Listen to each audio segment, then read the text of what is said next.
میں ہوں آپ کی ہوسٹ مومنہ اور میں آپ کے سامنے حاضر ہوں اپنے پروگرام کے ایک نئے ایپیسوڈ کے ساتھ. آج کے جو ہمارے گیسٹ ہیں ان کا نام ہے ڈاکٹر فواد فاروق. ماہر امراض قلب ہیں, ایسوسیٹ پروفیسر ہیں قومی ادارہ برائے امراض قلب کے.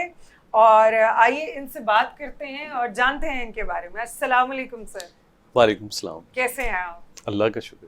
بالکل. سب سے پہلے تو مجھے یہ بتائیں کہ ابتدائی تعلیم آپ نے کہاں سے حاصل کی؟ اچھا, میری جو بیسک ایجوکیشن ہے وہ آپ حیران ہوں گی وہ اسلام آباد سے ہے.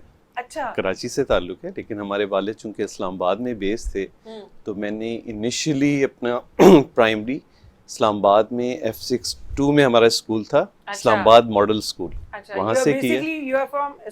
No, I am from Karachi but my father was doing job at اسلام آباد, تو اس لیے ہمارا جو بچپن ہے اسکولنگ ہے وہ ساری اسلام آباد میں ہوئی ہے. اچھا, تو 6 تک اسلام آباد میں رہے ہیں, پھر 7 سے میں یہاں پر آ گیا ہوں. 7 سے یہاں پہ جو میں نے اسکول جوائن کیا تھا وہ تھا Cantt public school, FC public school Karachi Kent.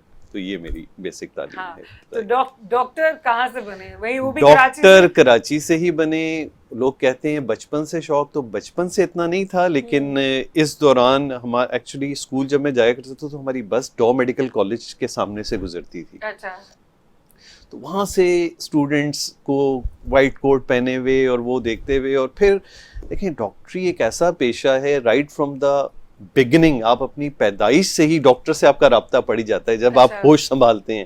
اور کوئی پروفیشن آپ نے دیکھا نا, آپ کی بھی کوئی انسپریشن تھی, آپ نے اس کو دیکھا تھا؟ جی جی بالکل. اس کے بعد انیشلی کوئی انڈیویجول پرسنالٹی نہیں تھی, ایک جرنل کیریکٹر ڈاکٹر کا, کیونکہ آپ کی لائف میں کچھ ایسے ڈاکٹرز آپ کو ملتے ہیں جو بڑے اچھے اور خوش اخلاق اور پھر آپ کی سفرنگ دور کر رہے ہوتے ہیں.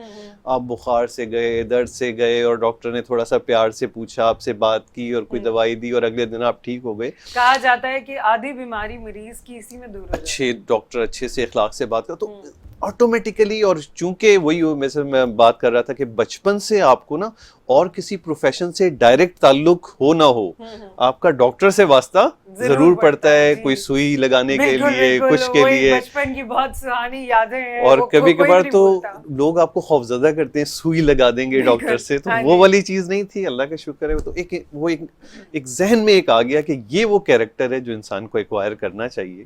تو وہ ایک تھوڑا ہوش سنبھالنے کے بعد ذہن میں بن گیا تھا کہ ڈاکٹر بننا, یعنی 7ویں 8ویں سے سمجھ لیں ذہن پکا ہو گیا تھا کہ آگے بننا ہی ڈاکٹر ہے. نہیں تو آپ نے یہ اسپیشلی ماہر امراض قلب کو ہی کیوں چنا؟ کارڈیولوجسٹ اس طرح سے تھا کہ ہمارے یہاں MBBS میں ہونے کے بعد پھر آپ کو آہستہ آہستہ آئیڈیا ہونا شروع ہو جاتا ہے. انیشلی اب تو خیر بہت ایڈوانس ہو گئے ہیں بچے ماشاء اللہ, کیونکہ زیادہ تر بچے وہی آتے ہیں جن کے اپنے والد والدہ ڈاکٹر ہوتے ہیں. میرے ساتھ ایسا معاملہ نہیں تھا.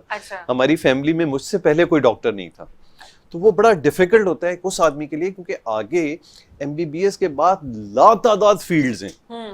ایون آپ اپنی فیلڈ سے ہٹ کے دوسری چیزیں, ٹیچنگ ہے, بہت ساری چیزیں, یعنی آپ کے پاس آفٹر MBBS بہت سارے راستے ہوتے ہیں. دل کا اس طرح کس طرح ہوا, کیونکہ دل وہ واحد پیشہ ہے ہارٹ سے ریلیٹڈ کہ آر یا پار والا معاملہ ہوتا ہے, لٹکنے والا کھیل نہیں ہے یہاں پہ. یا تو آپ مریض کی بالکل جان بچا لیتے ہیں یا مریض کی جان لے لیتے ہیں. جان لے تو نہیں لیتے, بچا نہیں پاتے, وہ مرضی اللہ کی ہوتی ہے. بالکل انسان جو ہے نا وہ کوشش کر سکتا ہے, الٹیمیٹ جو چیزیں وہ تو اللہ کے ہاتھ میں. اچھا, میڈیکل آپ نے میڈیکل 4 سال کا ہوتا ہے ہمارا 5 ساڑھے 5 سال تقریباً بن جاتا ہے. تو میں نے سندھ میڈیکل کالج سے MBBS کیا ہے. اچھا, تو سندھ میڈیکل کالج سے آپ نے MBBS کیا ہے. اس کے بعد ہماری ٹریننگ ہوتی ہے جو کارڈیولوجی کی ٹریننگ اس طرح سے کہ 2 سال آپ کو میڈیسن کسی بھی میڈیکل وارڈ میں 2 سال لگانے ہوتے ہیں اور 3 سال کارڈیولوجی. تو 5 سال یہ ٹریننگ. یہ جو لوگ کہتے ہیں نا ڈاکٹر فیسیں لیتے ہیں, اب آپ میری ذرا یعنی صرف اسٹڈی پیریڈ دیکھ لیجئے, 5 ساڑھے 5 سال MBBS, پھر 1 سال ہاؤس جاب, 6.5 سال لگا لیجئے, پھر 5 سال یہ ٹریننگ ہے, 11 سال. اچھا, اس کے بعد بھی آپ سمجھ لیں ایکسپرٹ ہو کے ابھی آئے ہیں, جیسے ایک کسی بھی فیلڈ کا ایک نیا انجینئر بن کے نکلتا ہے اور اگلے 3 4 5 سال لگتے ہیں ہمیں کنسولیڈیٹ ہو کے ایک مکمل کنسلٹنٹ بننے میں. تو سمجھ لیں پوری پڑھائی ہماری 12 سے 14 سال تک کی ہوتی ہے. اچھا, تو پھر بھی آپ کی کہنا چاہ رہے ہیں کہ لوگوں کو آپ سے شکایت ہے کہ ڈاکٹری فیسیں بہت لیتے ہیں. حالانکہ ہمارا تو میرا پورا مارننگ پیریڈ ایک گورنمنٹ ہاسپٹل میں گزرتا ہے جہاں ہمیں ایک تنخواہ ملتی ہے, باقی وہ مفت علاج ہوتا ہے لوگوں کے لیے. اس سے ہٹ کے ظاہر سی بات ہے ارننگ اور لیونگ کے لیے ہر آدمی پرائیویٹ پریکٹسز بھی کرتا ہے. ہمارے یہاں ایسا ہے کہ اب ہم پرائیویٹ پریکٹس بھی اپنے ہی ہاسپٹل میں کرتے ہیں NICVD میں. تو لیکن میں ایک جرنل بتا رہا ہوں, بہت سے لوگ پرائیویٹ پریکٹس میں بڑی بڑی فیسیں لیتے ہیں, تو وہ وجہ یہی بنتی ہے کہ بیچارے زندگی اتنی مشکل سے گزار, اور ہم جب وہ پڑھ رہے ہوتے ہیں تو ہمارے ساتھ ایک MBA کر کے 4-5 سال میں وہ آدمی ایک ایگزیکٹو پوسٹ پہ بیٹھا ہوا ہوتا ہے, اور ہم اب تک وہی بسوں کے دھکے کھا رہے ہیں اور پڑھائی کے لیے جا رہے ہیں, آ رہے ہیں, نائٹ ڈیوٹیز کر رہے ہیں. تو بڑی مشکل لائف ہے. ان شارٹ آپ کہنا چاہ رہے ہیں کہ ایک ڈاکٹر جو بنتا ہے تو بڑی اسٹرگل کے ساتھ بنتا ہے. اسی بات کو آگے بڑھائیں گے. آپ کی زندگی میں آپ نے بہت سارے کیسز مطلب کیے ہوں گے, آبویسلی آپریشنز کیے ہوں گے. کوئی ایک ایسا واقعہ کوئی یاد ہے آپ کو؟ واقعات لاتعداد, کیونکہ اسٹوڈنٹ لائف سے اب تک اور آج بھی, یعنی کوئی ایک ایسا یادگار واقعہ جو آپ کو یاد ہو. بہت سے میرے ذہن میں بھی جو بھی آتے ہیں, لیکن میں ایک جنرل بات کر رہا ہوں کہ آج بھی انسان سے ڈیلنگ جو ہے نا بڑی انیوژل ہوتی ہے. باقی تو دنیا بھر کی آپ مشینیں ڈیل کر رہے ہوتے ہیں, آپ کو پتہ ہے بنانے والے نے ایسی بنائی ہے, یہ خرابی آئے گی, یہ کروں گا ٹھیک ہو جائے گی. اچھا, انسان چونکہ خدا کی تخلیق ہے, تو آپ وہ جب انسانی معاملات سے ڈیل کر رہے ہوتے ہیں تو بہت ہی انیوژل چیزیں آپ کو نظر آتی ہیں. کبھی کبھار ایک سمپل سے سمپل مرض کے ساتھ آنے والا آدمی, اور آپ علاج کرتے ہوئے اور اس کو اپنی وجہ پاتے, اور کبھی کبھار پیچیدہ سے پیچیدہ کہ ایون اس کے گھر والے وہ اس کے لیے یاسین پڑھ رہے ہوتے ہیں کہ بس اب روح پرواز, اور اللہ مدد کرتا ہے آپ کی اور وہ مریض بچ جاتا ہے. اللہ کے سارے کام ہے, اس میں کون بندہ کیا دخل دے سکتا ہے. اس میں بس یہ لیسن یہ کہ آپ کو اپنی آخری حد تک کوشش کرنی چاہیے. کبھی بھی کسی پیشنٹ کی ایک سٹیٹس دیکھ کے اپنے طور پہ نا امید نہ ہو جائے. اور وہ اسی کا ہے, وہ ایک میرے ذہن میں ایک واقعہ ہے کہ ایک پیشنٹ مجھے ابھی تک یاد ہے کہ وہ ہماری NICVD میں ایک نیا سلسلہ شروع ہوا تھا کہ ہمارے یہاں فری آف کاسٹ ہر مریض کی آپ ایمرجنسی میں اینجیوگرافی اور اینجیوپلاسٹی کر سکتے ہیں. تو یہ بہت بڑی ایک بلیسنگ ہے اس پاپولیشن کے لیے, کیونکہ کئی جوان مریض دل کے دورے میں یہ ہوتا ہے کہ اگر اس کی فوری اینجیوگرافی فوری اینجیوپلاسٹی نہ کی جائے تو سمجھ لیں موت کے چانسز 30 سے 40%, کبھی کبھار کچھ سٹڈیز میں ایون 50% ہیں کہ ایکیوٹ ہارٹ اٹیک کے ساتھ آدمی مر جاتا ہے اگر آپ نے اس کی فوری اینجیوگرافی اینجیوپلاسٹی نہیں کی. تو ایک ایسا ہی مریض تھا, مطلب 50-55 سال کا ہوگا, ایک تو وہ کہیں اور سے ریفر ہوا, آتے ساتھ ہی ہماری ایمرجنسی میں ایک کارڈیک اریسٹ کنڈیشن کہلاتی ہے کہ ایک دم سے دل بالکل رک جاتا ہے. ہمیں پھر اس کو دل کو دبا کے مشینوں سے, بجلی سے, جھٹکے سے اور اس سے واپس لانا ہوتا ہے. اس دوران ہم انٹیوبیٹ یعنی وینٹیلیٹر پہ ڈال دیتے ہیں مریض کو. سمجھ لیں اب صرف اس کی سانس چل رہی ہے, باقی اگر اس کا پراپر علاج نہ ہوا تو چند گھنٹوں کے معاملات ہوتے ہیں, اس کے بعد زندگی جی بالکل ٹھنڈی ہو چکی ہے. اچھا, اس صورت میں اب چونکہ نیا سلسلہ شروع ہوا تھا, اس کے اٹینڈنٹ کو بتایا کہ بھئی ایسا ہے, اب یہ بچانے کا ایک ہی طریقہ ہے کہ اگر ہم اس مریض کو فوری اینجیوگرافی اور اینجیوپلاسٹی کے لیے لے جائیں. اچھا, اب ایسے معاملات میں بھی مریض سوچنے لگتے ہیں, کیونکہ رسکی تو وہ بھی ہے, ایک رسک بتایا, سوچ رہے ہیں کریں نہ کریں, اور اس میں 10-15 منٹ مزید انہوں نے ضائع کر دیا. ان کے گھر والے, جو مریض کے گھر والے ہوتے ہیں. حالانکہ ایسی صورتحال میں آپ کو جب کوئی ڈاکٹر مشورہ دے کسی حوالے سے تو اس کو ڈاکٹر کی مرضی پہ چھوڑ دیں, کیونکہ آپ مریض تو ویسے ہی سیریس ہے, اور دونوں صورتوں میں رسک تو ہے ہی ہے, اور کچھ نہ کرنے میں رسک بہت زیادہ ہوتا ہے. اور آپ جب کچھ کر رہے ہیں تو ایک ایفرٹ تو کر رہے ہیں, کوشش کر رہے ہیں. لکیلی ان میں سے کوئی ایک سمجھدار آدمی آ گیا اور اس نے کہہ دیا ٹھیک ہے ڈاکٹر صاحب آپ جو کرنا ہے کریں, اللہ مالک ہے. پھر ہم اس کو کیتھ لیب میں لے کے گئے, اینجیوگرافی کی, 2 میجر نالیاں بند. عموماً ہارٹ اٹیک میں کیا ہوتا ہے, ایک نالی بند ہوتی ہے جس نے ہارٹ اٹیک کیا ہوا ہو. اچھا, اس بندے کی 2 بڑی بڑی نالیاں بند تھیں, اور لکیلی وہ 10-15 منٹ میں دونوں نالیاں کھل گئیں.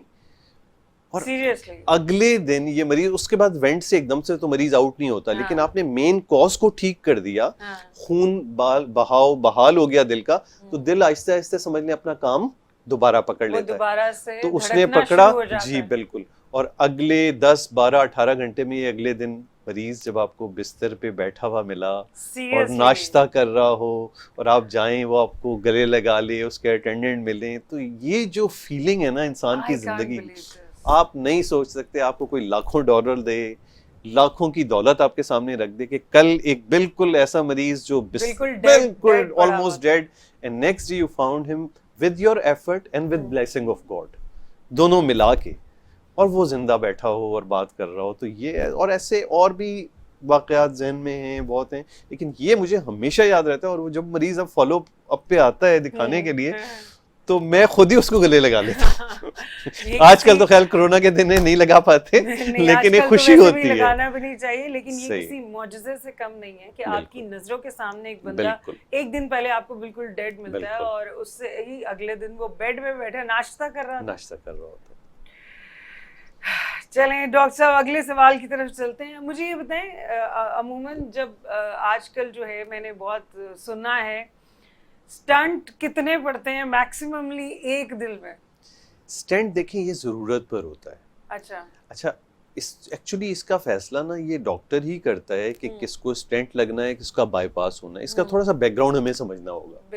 ہوتا کیا ہے کہ جو دل کی نالیاں ہیں اس پہ تنگیاں ڈیولپ ہونی شروع ہوتی ہیں آہستہ آہستہ. اور وہ کچھ لوگوں کی تنگیاں اس نوعیت کی ہوتی ہیں کہ تینوں نالیوں میں ہو سکتی ہیں, کچھ کی ایک نالی میں ہو سکتی ہے. پھر تنگی کی نوعیت ہے کہ تنگی ایک اتنی سی جگہ پہ یا پھیلی ہوئی ہے. اچھا اب یہ ہوتا ہے کہ جو تنگیاں ایسی ہوتی ہیں کہ تینوں نالیوں میں ہوں, پھیلی ہوئی ہوں, تو یہ لوگ زیادہ مناسب ہوتے ہیں بائی پاس کے لیے. اچھا ہمارے یہاں کیا لوگ ہیں ڈرتے ہیں, آپریشن نہیں کرانا, جو بھی کر لو اسٹینٹ ڈال دو. اب پھر مجبوری میں ڈاکٹر جب, ظاہر سی بات ہے اب آپ کی اتنی سی تنگی کے بجائے آپ کی پوری نالی میں اتنی جگہ پہ تنگی ہے, تو وہ ایک اسٹینٹ کور ہی نہیں کر سکتا. تو یہ ڈاکٹر اور پیشنٹ کی کنسنسس پہ ہوتا ہے. ہم اپنے طور پہ سمجھتے ہیں کہ اگر آپ کو 3 یا 4 اسٹینٹ سے آپ کا کام ہو سکتا ہے تو پھر تو ٹھیک ہے. اس سے زیادہ لگانے پڑ رہے ہیں تو آپ میں دوبارہ تنگی آنے کے چانسز بڑھ جائیں گے.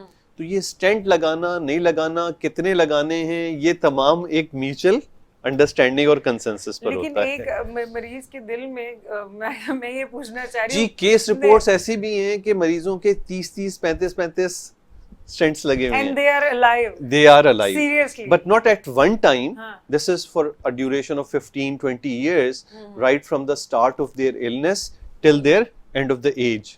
کہ اس میں وقتاً فوقتاً جو لگتے گئے ہیں, تو ایسی کیس رپورٹس بھی ہیں کہ 30 35 اسٹینٹ لوگوں میں لگے ہوئے ہیں. نہیں تو آپ کو کیا لگتا ہے دل میں جب درد سے بات شروع کرتے ہیں کہ جب دل میں درد ہوتا ہے تب وہ کس وجہ سے, ٹینشن سے, ڈپریشن سے, کس وجہ سے ہوتا ہے؟ ایکچولی عام آدمی کو جو ملتا ہے نا درد, وہ تو سینے میں ہوتا ہے. اچھا دل میں تو ہم فیصلہ کرتے ہیں کہ یہ درد دل کا ہے یا نہیں ہے. اچھا سینے میں درد سے سٹارٹ لیں تو بہت سی وجہیں, یعنی ایون مسکولر پینز بھی ہوتے ہیں, انڈائجیشن بھی ہوتی ہے. جو دل والے درد ہوتے ہیں وہ کچھ خاص ان کی ایک کیریکٹرسٹکس ہوتی ہیں. اچھا اور ان کی کیریکٹرسٹکس کیا ہیں کہ دل کا درد ہمیشہ سینے پہ درمیان میں ہوگا. اچھا اور اس کی نوعیت ایسی ہوگی کہ آپ ایک انگلی سے نہیں بتا پائیں گے, یعنی ایک God. پھیلا ہوا درد ہوگا, اچھا ڈیفیوز اسٹائل سے. یعنی کہ اگر درد ہوگا تو آپ اپنا سینہ پکڑ لیں گے. بالکل, اور اس طریقے سے نہیں کر سکیں گے, یوں پکڑیں گے آپ, کیونکہ درد ڈیفیوز ہوتا ہے. نہیں تو یہ جو ڈراماز میں نے اکثر دیکھا کہ درد جب ہوتا ہے سینے میں تو وہ یہاں سے بازو کیوں پکڑ لیتے ہیں. یہ درد سینے سے نکل کے کلاسیکل جو درد دل کا درد ہے وہ دونوں کندھوں میں یا بازوؤں میں جا سکتا ہے. تو آپ کے اس کے بعد یہ سیدھے گردن میں آ سکتا ہے, وہ اس کی یعنی آپ کی وینز جو ہیں وہ کٹ جاتی ہیں. ہم اسی بات کو یہیں سے کنٹینیو کریں گے. بہت مزہ آ رہا ہے ڈاکٹر صاحب کے ساتھ بات کر کے. ہم ملتے ہیں آپ سے ایک چھوٹے سے بریک کے بعد.